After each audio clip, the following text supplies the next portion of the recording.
Hello everyone, जय हिंद। आप सभी का स्वागत है ज्ञान सेतु एनसीसी चैनल में। Let's begin. जय हिंद फ्रेंड्स, मैं हूं किरण मकवाणा। मैं आज आपको एनसीसी की बी और सी सर्टी एग्ज़ाम के पूछे जाने वाले क्वेश्चन के बारे में बताऊंगा, जो मोस्ट आईएमपी है। एनसीसी का बेसिक नॉलेज, जिसके अंदर एनसीसी का परिचय, एनसीसी का आदर्श वाक्य, एनसीसी के 4 आधारभूत सिद्धांत, एनसीसी का वर्तमान लक्ष्य, एनसीसी का ध्वज, भारत में एनसीसी का निदेशालय, एनसीसी निदेशालय कहाँ पे है, उसके अंदर कौन कौन सा राज्य का समावेश होता है, वो सारा डिटेल मैं आज आपको बताऊंगा। तो चलो देखते हैं। एनसीसी का परिचय।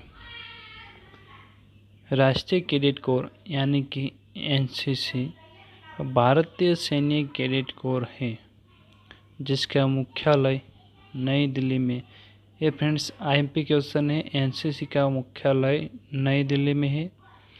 यह एक स्वैच्छिक संस्था है जो पूरे भारत के स्कूलों, कॉलेजों और विश्वविद्यालयों से कैडेटों की भर्ती कराती है। कैडेटों को परेड एवं छोटे हथियार चलाने का प्रशिक्षण दिया जाता है। एनसीसी कैडेट की 3 साल का ट्रेनिंग रहता है, जिसके अंदर उन लोगों को देश के अलग अलग जगह पे अलग अलग प्रकार के कैंप करने होते हैं और अपना 3 साल का ट्रेनिंग ख़त्म करना होता है।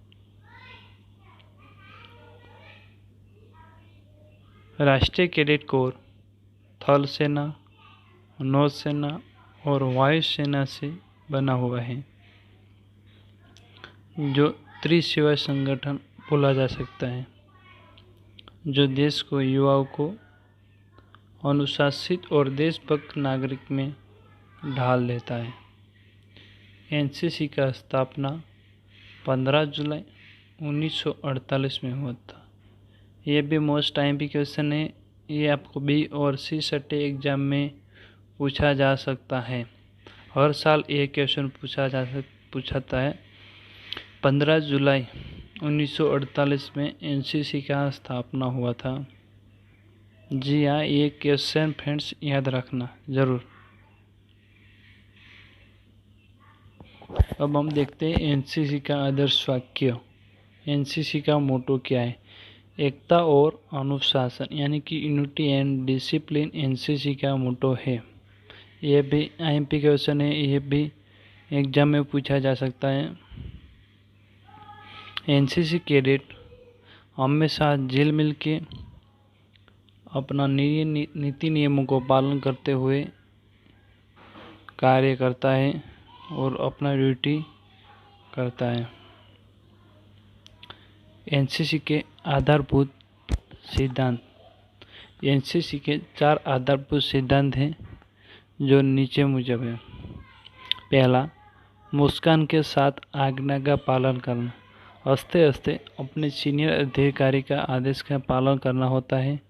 जो भी हमारा सीनियर अधिकारी हमको जो भी आदेश देता है, वो हमको करना होता है। वो भी समयनिष्ठ रहना, यानी कि समय की पाबंदी में रहकर हमको कार्य करना होता है। तीसरा सिद्धांत है निसंकोच कठिन परिश्रम करना।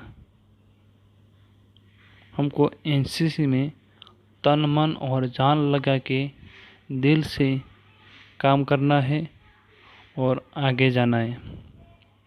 चौथा सिद्धांत है बहाने नहीं बनाना और झूठ नहीं बोलना।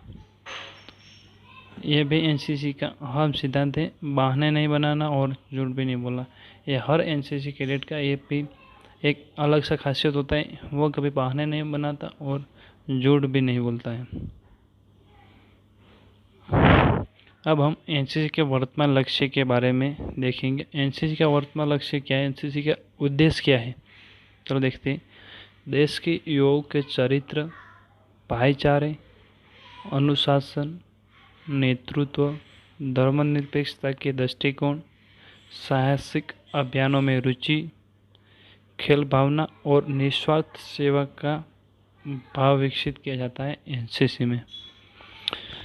संगठित प्रशिक्षण और प्रेरित युवाओं के एक मानव संसाधन का निर्माण करना, जो जीवन के सभी क्षेत्रों में नेतृत्व प्रदान कर सके और हमेशा देश का सेवा के लिए तत्पर रहे।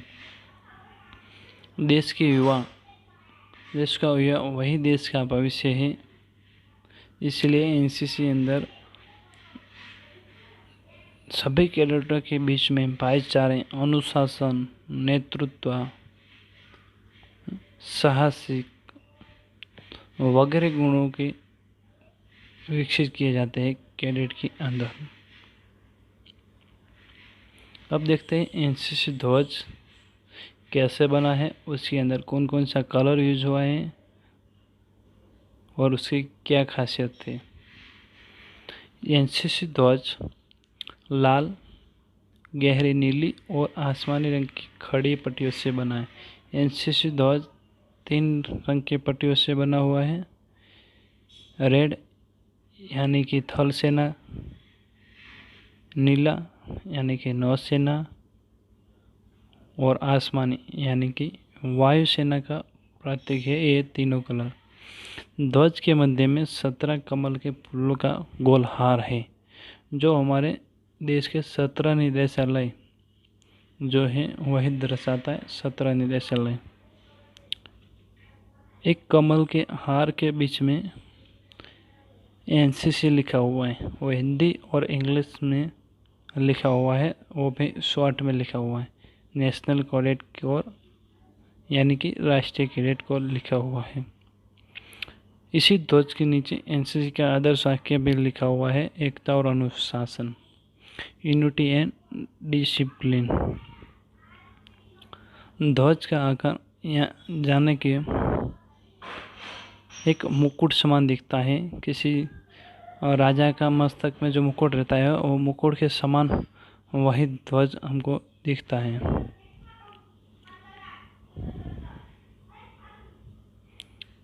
अब आखिरी टॉपिक हमारा है भारत में एनसीसी के निदेशालय। भारत में एनसीसी के निदेशालय कितने हैं वही हम देखेंगे आज। भारत में 17 एनसीसी निदेशालय हैं, जो नीचे मुजब है। देखते हैं पहला सिकंदराबाद, जो आंध्र प्रदेश में है, जिसके अंदर आंध्र प्रदेश एवं तेलंगाना राज्य का समावेश होता है। उसके बाद है पटना, जो बिहार में है, जिसके अंदर बिहार एवं झारखंड का समावेश होता है। उसके बाद है नई दिल्ली, जो दिल्ली में है। उसके बाद है अहमदाबाद, जिसके अंदर गुजरात और दादरा नगर हवेली का समावेश होता है। उसके बाद है श्रीनगर, जो जम्मू कश्मीर में है। उसके बाद बेंगलुरु, जो कर्नाटक एवं गोवा का समावेश होता है।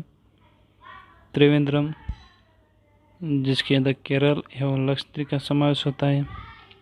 मुंबई, जो महाराष्ट्र में, जिसके अंदर महाराष्ट्र एवं दीव दमन का समावेश होता है। उसके बाद है भोपाल, जिसके अंदर मध्य प्रदेश एवं छत्तीसगढ़ का समावेश होता है। उसके बाद है भुवनेश्वर, जो ओडिशा में है। उसके बाद है शिलांग, जिसके अंदर त्रिपुरा, अरुणाचल प्रदेश, असम, मणिपुर, मेघालय, मिजोरम एवं नागालैंड जैसे 7 राज्यों का समावेश होता है। उसके बाद है चंडीगढ़, जो हरियाणा में है, जिसके अंदर हरियाणा, पंजाब एवं हिमाचल प्रदेश का समावेश होता है। उसके बाद जयपुर, जो राजस्थान में है। उसके बाद चेन्नई, जिसके अंदर तमिलनाडु, पुडुचेरी एवं अंडमान निकोबार द्वीप समूह का समावेश होता है। उसके बाद है लखनऊ, जो उत्तर प्रदेश में है। उसके बाद देहरादून, जो उत्तराखंड में है। उसके बाद लास्ट एंड आखिरी कोलकाता, जो पश्चिम बंगाल एवं सिक्किम का समावेश है।